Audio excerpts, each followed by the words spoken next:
Excellence,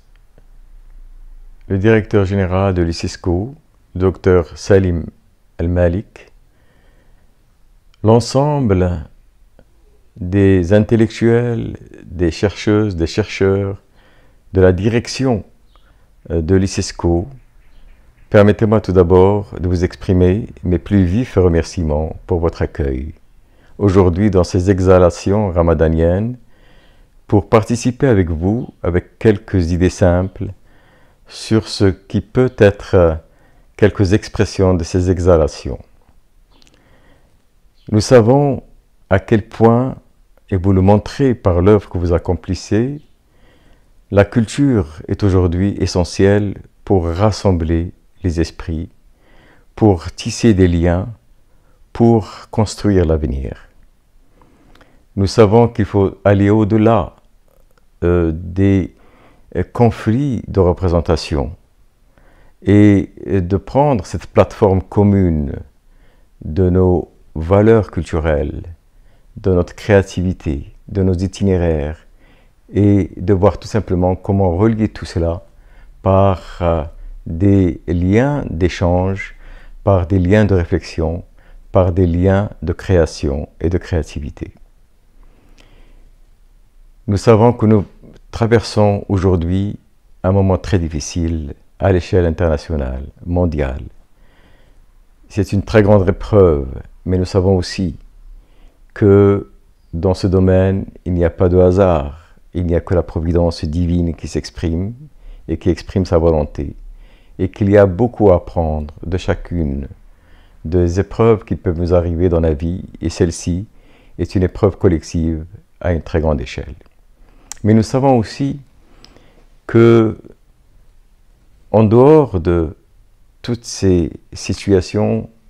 et au cœur de celles-ci, il y a toujours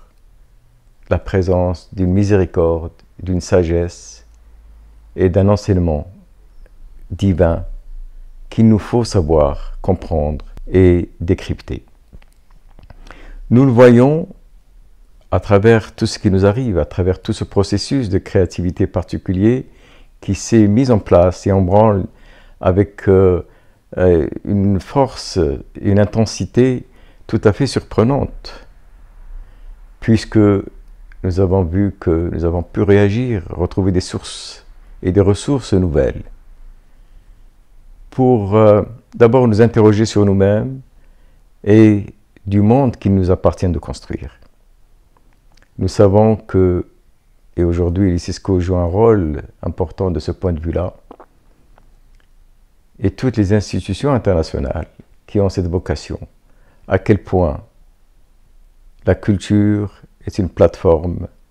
qui peut nous aider à traverser ce type de situation, parce qu'elle nous incite à réfléchir. Nous avons vu à quel point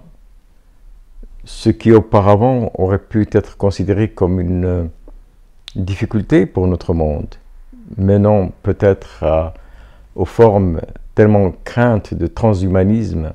et de déshumanisation,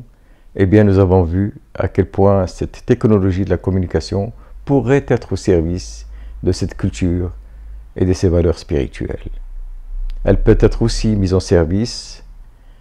de la découverte d'une façon vivante de notre patrimoine. Elle peut nous donner la possibilité d'échanger des manuscrits rares, des œuvres rares, de pouvoir les retrouver sur nos écrans, les commenter,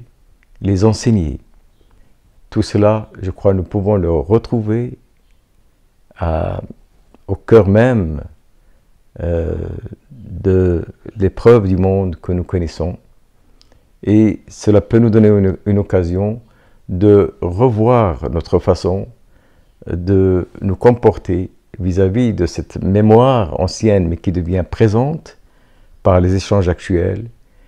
et aussi par la possibilité d'inciter à créer aujourd'hui dans le monde